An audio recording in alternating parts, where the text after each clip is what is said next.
before, metal cap, metal stem, proper mounted and secured, not cracked, bent or broken, the nuts present and tight, it's not leaking. You're checking with a tire gauge, okay? Now, this brings us out here forward to our lug nuts. Once again, same verbiage.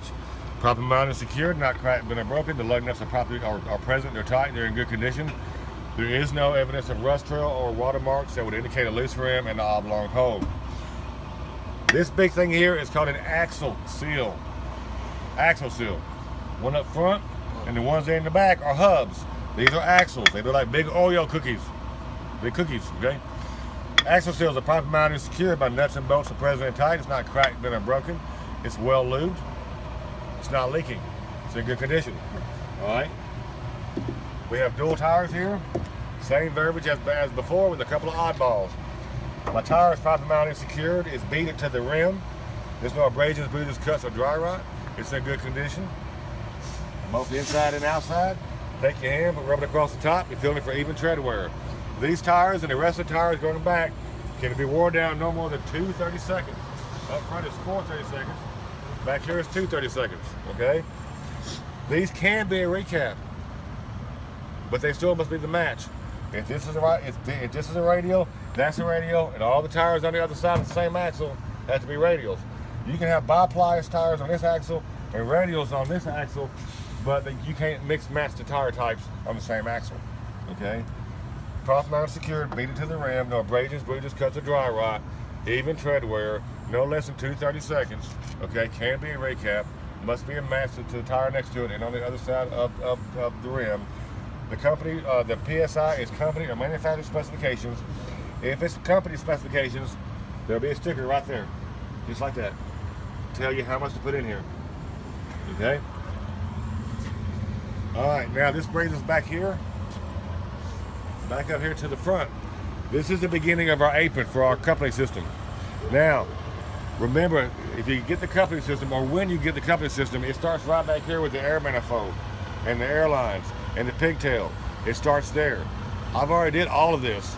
I asked the tester, since I've already knocked this out, can I just keep going with this right here? He'll more than likely say yes. This is our apron. You can tell that it's welded right here. Our apron goes down here, it goes under, it goes all the way back to almost the other side of the skid plate. My apron is properly mounted and secured. It's welded to the frame of my trailer. There are no missing welds. My welds are in good condition. Okay? Now we've already mentioned that we got 3 foot from the bulkhead to the back of the cab, right? We got 3 foot here. Back here, between my apron and my skid plate, I should have 0 space. 3 foot from the back of the cab to the bulkhead. 0 space from my apron to my skid plate. 3 foot from my mud flap to my landing gear. 303 is your truck's area code. Don't forget it. Okay? Now, getting back to this, we've already talked about our apron's properly mounted and secured. It's not cracked, bent, or broken. It's welded to the frame. There are no illegal welds or oblong holes on this apron. This is our skid plate. Our skid plate is properly mounted and secured. It's not cracked, bent, or broken.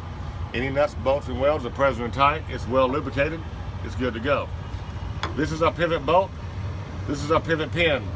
Our pivot bolt and pivot pin are properly mounted and secured. They're not cracked, bent, or broken. The nut and bolts present and tight. My pivot pin is in the in and lock position. This is my skid plate mount. My skid plate mount is properly mounted and secured. It's not cracked, bent, or broken. My nuts, bolts, and welds are present and tight. Behind and inside this skid plate mount, we have locking pins that lock our skid plate onto our slide rail to keep it from moving back or forward. 2 on each side of this skid plate, okay?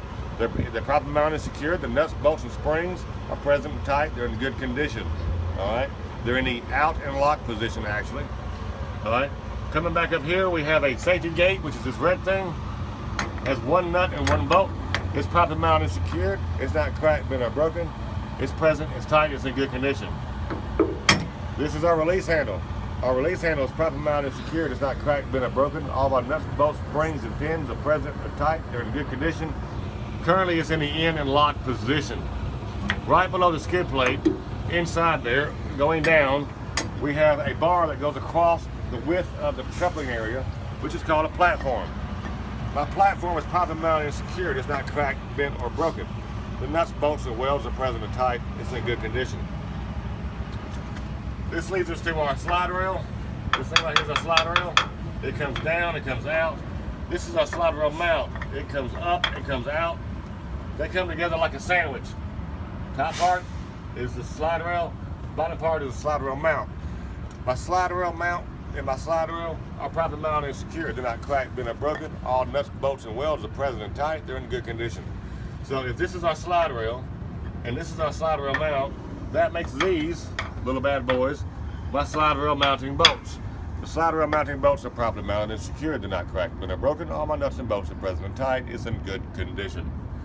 Okay, now to talk about the kingpin and the locking jaws, you got to go back here.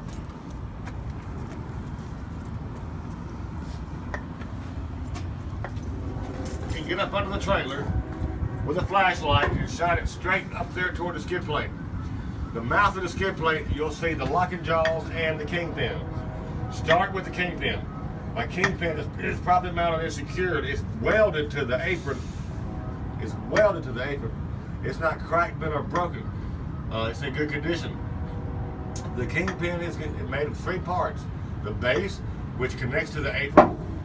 The shank, which is a cutout of the kingpin. And then the head, which is the bottom of the kingpin. Okay? Base, shank, and head. The locking jaws inside the skid plate are properly mounted and secured. They're not cracked, bent, or broken. The nuts, bolts, and springs are present and tight. It's well greased. The locking jaws are wrapped around the shank of my kingpin.